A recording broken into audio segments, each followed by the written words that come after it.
2026 നിയമസഭാ തെരഞ്ഞെടുപ്പിൽ ഫലങ്ങൾ സൂചിപ്പിക്കുന്നത് CPM-ന് അല്ലെങ്കിൽ ഇടതുപക്ഷ ജനാധിപത്യ മുന്നണിക്ക് വൻ തിരിച്ചടി നേരിട്ടു എന്നുള്ളതാണ്. എന്താണ് ഈ അപജയത്തിനുണ്ടായ കാരണം? 99 സീറ്റിൽ ഭരണത്തിലേറിയ 10 വർഷം കേരളത്തിൽ ഭരണം നടത്തിയ ഇടതുപക്ഷ ജനാധിപത്യ മുന്നണി എന്താണ് ഇത്രമേൽ അധപതിച്ചു പോയത്, ഇത്രമേൽ താഴേക്ക് പോയത്? ഇതിനുള്ള കാരണങ്ങൾ എന്താണെന്ന് നമുക്ക് ഒന്ന് പരിശോധിച്ചു വരാം.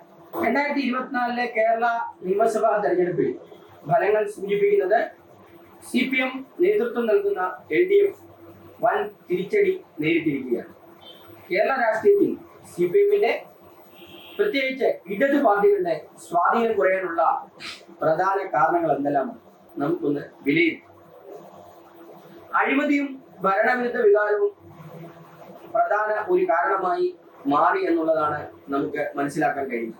ഉയർന്ന അഴിമതി ആരോപണങ്ങളും കടുത്ത ഭരണവിരുദ്ധ വികാരവും തോൽവിക്കുള്ള പ്രധാന ഘടകമായി എന്നാണ് നമുക്ക് മനസ്സിലാക്കാൻ കഴിയുന്നത്.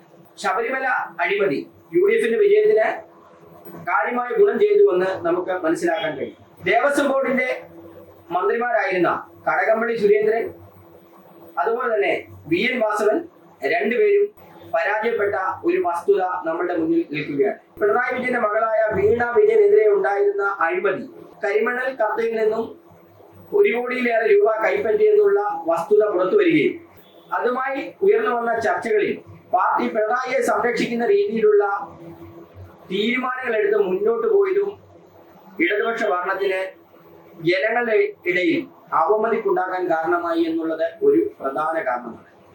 കൂടാതെ കടുത്ത ഭരണ വിരുദ്ധ വികാരം ഉണ്ടായെന്നുള്ളത് ഒരു പച്ചയായ യാഥാർത്ഥ്യമാണ്. കോൺഗ്രസിന്റെ യുവ നേതാക്കൾ വഴിയിൽ കരികൊടി കാണിക്കുമ്പോൾ അവരെ ക്രൂരമായി മർദ്ദിക്കുകയും ഇതിന് കാരണമാരായുമ്പോൾ അവരെ രക്ഷിക്കാൻ ചെയ്ത നടപടിയാണെന്ന് പരിഹസിക്കുകയും ചെയ്തതുൾപ്പെടെ നമ്മുടെ ആരോഗ്യമന്ത്രി വീണ ജോർജിനെ കരിങ്കൊടി കാണിച്ചപ്പോൾ യൂത്ത് കോൺഗ്രസിന്റെ നേതാക്കളെ റെയിൽവേ സ്റ്റേഷനിലിട്ട് മർദ്ദിക്കുകയും അവർക്കെതിരെ വധശ്രമത്തിന് കേസെടുക്കുകയും ചെയ്ത ഇത്തരത്തിലുള്ള നടപടികൾ ഭരണവിരുദ്ധ വികാരത്തിന് കാരണമായി എന്നുള്ളത് ഒരു പരമമായ സത്യമാണ്.